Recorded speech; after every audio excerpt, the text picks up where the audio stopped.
Չգիտեմ, պարոն Հովհաննիսյան, իմ տպավորությամբ դա համատարած բնույթ է կրում,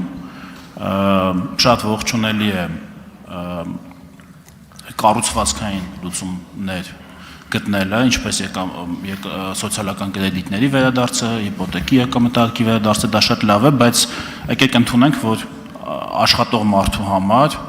հատկապես միջինից ցածր որակավորում ունեցող աշխատողի համար, շատ հատկապես այն պայմաններում, երբ արմիությունները որպես այդպեսին չկան, երբ այդ ճնշումը ձեր ասած չի կարող ունենալ համակարգային բնույթ, այլ ուղղակի մեկ աշխատողը պիտի գնա իր գործատուի մոտ եւ բողոքի եւ գործատուն էլ շատ հանգիստ կարող է ասել, եթե չի բավարարում իմ պայմանները, կարող ես դուրս գալ աշխատանքից, ես ուրիշին կգտնեմ։ Լուծումները շատ ճիշտ են, բայց նաեւ վերևից էլ վարչահարությունը պիտի, այսպես ասած, դիմավորի այդ ճնշումը, հա, որ